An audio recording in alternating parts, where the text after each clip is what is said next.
Hello and welcome to the Omega Review. Today we're going to be talking about Oculus. And here we go. Oculus is a horror movie from 1986? 2004. Not even close. It's a few years old. I think it's about 6 years old. Yeah, I heard about it a couple of months ago. Hey, so spoilers.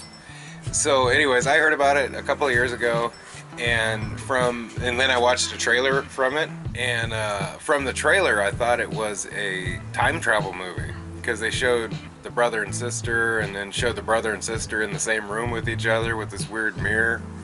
I thought it was like a time travel movie with mirrors and stuff. I told him it was not. And when we say horror movie, it's more of a psychological horror movie. It's not Blood and guts. Blood and guts, Yeah. which I like psychological horror over what people would say are slasher movies. I like slasher movies. Yeah. Where you don't really think about it and you root for Jason. So this is more in your head, sort of what's gonna go on, like paranormal horror. And it's got the girl that plays Amy Pond out of the Doctor Who series with David Tennant. Oh, that's right. She wasn't. No, remember, she was the only good part about Matt Smith. Right. I can't recall her name either. Amy Pond. We should Google names of people before we do these. And she also played Nebula, so we can call her Nebula or Amy Pond. Off Guardians, yeah. And hot damn, she is a fantastic actress. You can see every emotion. You can see what she's thinking. Yeah. By what she's looking at. And I'll tell you what, the scariest part in the whole movie for me, when her and her brother are talking about their dad or something in a different room, and then they go back to check on the mirror because the mirror's like making them see things. Okay, so what, you need to give a little backstory. So their dad bought this ancient mirror from the 1750s. Scotland. And he puts it in his office, and it makes him and their mom go crazy. And brother ends up shooting their dad after he locks the mom up in the bedroom and tries to kill the kids. And he's been in a crazy house for 10 years. And he gets out, and she was 14 or 15 in the movie, and she basically has devoted her life to finding this mirror again and proving that her mom wasn't crazy and her dad wasn't crazy. It was the mirror that tried to kill him. And so she's got all this proof of every owner of the mirror has either murdered their kids or gone crazy or, disappeared. That was one of the best parts, was the history of the mirror. Right. If I can get my hands on more information, you bet you're gonna see a history of the mirror from Oculus episode. Yeah. Because some of those, it was really listening to her talk about these static pictures that she's showing and just reading off the history real quick. It was fascinating. One of the guys, one of the previous owners, was over 300 pounds, and they called him the Whale of Wall Street or something. Yeah. And it said like 3 weeks later, or no, maybe it was like 2 years weeks later, and he was like 100 pounds. And then died of malnutrition. Yeah, and then there was one lady that drowned, or no, she died of dehydration, and she was found in the bathtub when she was dead. Yeah. She died of Dehydration in the bathtub. See, because the mirror can make you think anything. Yeah, it can make you see anything and think anything. So she's got it all marked out on how to do anything. We're not going to ruin the end because it was fantastic.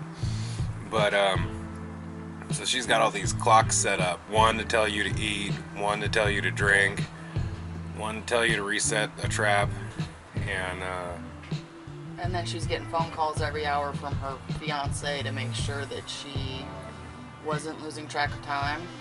Because I guess you can lose track of time, which is why you can starve to death. Mm-hmm. And it was interesting because I've always thought this was an interesting thing, because the brother and the sister both remembered events from the time their parents went nuts differently. And that's true. And it's interesting because that actually is a true sort of phenomena. You can live in a house with your sibling and remember events completely different. Because, like, she was saying that the mirror ate their dog, and the brother remembers the dog getting sick and the dad taking him to the pound and getting him put down. And she's like, no, the mirror ate the dog. The dog never got put down. And from your perspective, she's convinced that the mirror ate the dog, and he's been in, the crazy house being talked to by a therapist and psychologist for 10 years going, no, the mirror did not eat your dog. Your dad went and put the sick dog down at the vet. So he's had 10 years of psychological brainwashing from doctors who are trying to convince him that, no, your mom wasn't eating light bulbs, your dad wasn't chewing off his fingers. That wasn't what happened. Your mom had a psychological break, and your dad did too, and they both kind of went crazy at the same time. And it wasn't this possessed mirror. And if you want to get out of the crazy house, you need to not think the mirror killed people. And the sister has been out of, she hasn't had any psychological crazy house therapy. So she's been pursuing finding this mirror. And this mirror is worth like Thousands. hundreds of thousands. What did it go for? Do you remember? I think it went for $12,000. I think it was more. Yeah, she found it at a. Well, she from what I could gather, she was an antiques dealer, and she was in an auction. She was a broker. She was a broker. And she'd do you'd buy it, and then her company would package it and send it to wherever. But she got 3 days with it, so she stole it and took it home. Yeah, so that's how she ended up with it. But she's been looking for this mirror since she was old enough to. Yeah, and the freakiest thing, I think, of the whole movie is that the mirror doesn't technically do anything to you. You do everything. Yeah, it screws with your head. That's why it's a psychological horror film and not a slasher film. Yeah, and it had tons of similarities to The Shining. Yeah, that was weird. It was like, it was in no way a ripoff or a parody or anything, but a lot of it was like watching Jack go crazy in The Shining, because The Shining did the same, or the Overlook Hotel did the same thing. Yeah, because they're a normal family, and it's slow. It goes slow. It's a slow build of the dad kind of lying and being weird, And like Jack was getting drunk, and there wasn't any alcohol. And the mom was getting drunk, but there was alcohol. Yeah, she was drinking a bottle of wine for dinner, and the kids had toast. Oh no, I mean in The Shining. Right. I don't think the mom in the movie was very mentally stable to begin with. I think she was kind of, I don't know, she seemed a little off. Like, she was really dependent on the husband. And like, if the husband was ignoring her or going out too late or something, she kind of got really suspicious and stuff. Yeah, she got weird, but that could have been the mirror tweaking her too. Yeah, because they moved into the house and put the mirror up on the wall in the dad's office. Just they seemed normal until that point. Yeah. Because she's like, how much did you spend on that? Yeah, that's why you don't buy antiques. I like the part too, because the dad's all, don't ever come in my office. And the kids are all, oh, okay, and then Like a week later. a week later, all of his books are all lined up on the floor, facing the mirror. And he's all, what did I tell you guys? And they're all, we didn't go in there. We don't know who did that. And he's like, whatever. But probably he did it. He probably pulled all the books off the thing and then set them all up himself. Right after that, he's like, you guys can play in here all you want. They didn't want to, though. And they're like, yeah, we don't want to go in your office with your creepy ass mirror that we see dead people in. Oh, man. There's a lot of movies with haunted objects. The Annabelle series is haunted. And The Conjuring, I think, was haunted objects. I didn't see either of those. Which was based on a true story of two paranormal hunters who apparently had a museum of haunted objects in their basement. Yeah, you might like The Conjuring. You gotta call the Ghostbusters. Yeah, they're like, don't touch the objects. Don't open the objects. There was a really good show, I think it was called Friday the 13th, back in the late 80s. Yeah, that had nothing to do with Friday the 13th, the movies. And they would go and hunt down paranormal objects. That was a good series. I wish I could find that. I can find it. Yes, eBay King.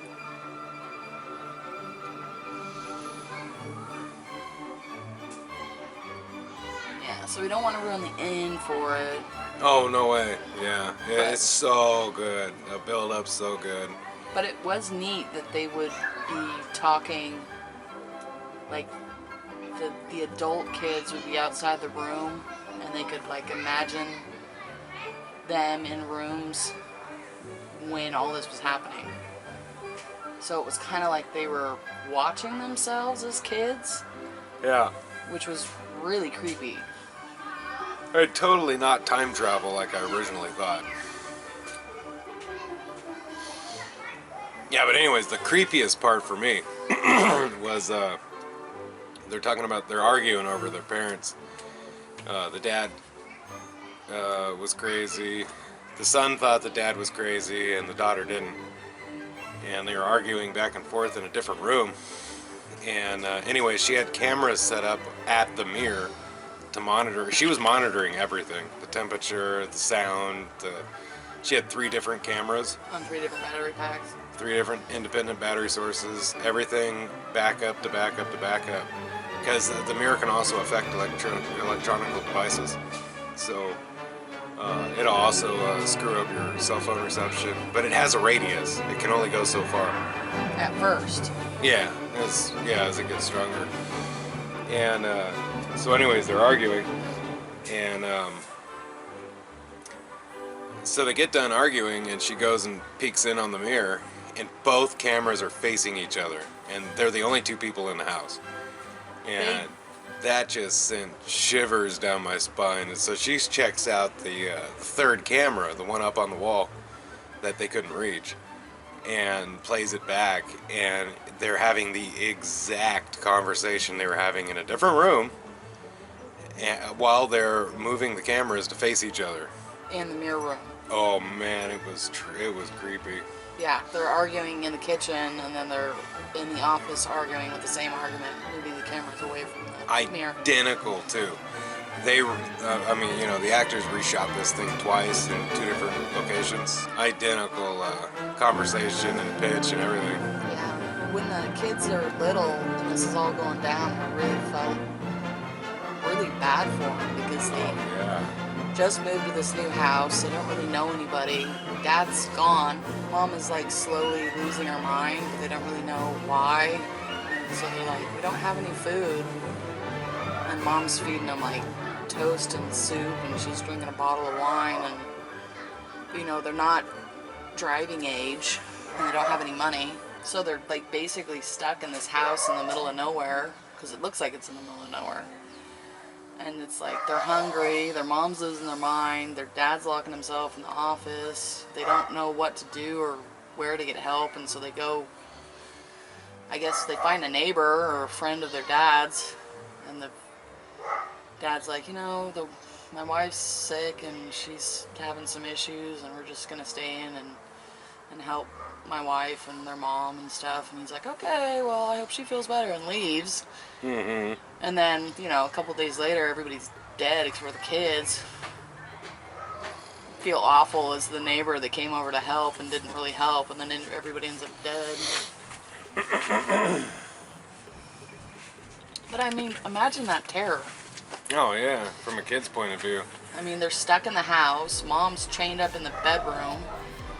Dad's like standing in front of the mirror staring at it for hours if the door to the office is unlocked. There's no food in the house. Mom's literally gone nuts. Like, she tried to kill one of the kids, which is why Dad chained her to the bed or the wall. And they don't know what to do. You know, the descent of a parent into madness would be scary enough, but then to have your dad go crackers too. That's why it's a psychological horror film. Yeah, I loved it. It was really good. Originally, when I rented this, I gave it 2 out of 5 stars. And I think one of the main reasons was I kind of wanted a backstory on the mirror. Like, why was it haunted? You know, who made it? Who made it haunted? What was the purpose of it being haunted?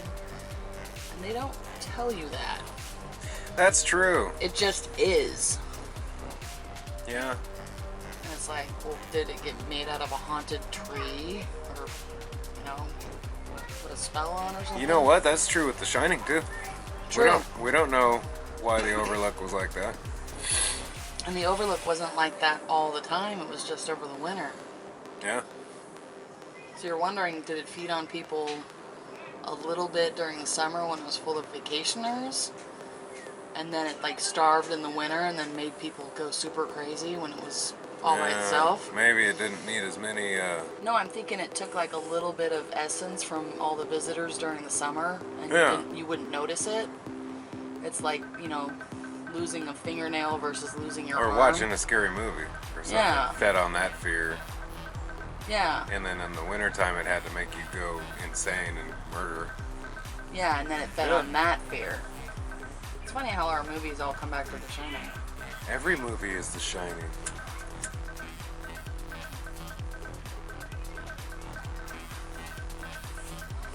Yeah, no, I agree though. I would have liked some more background on the mirror.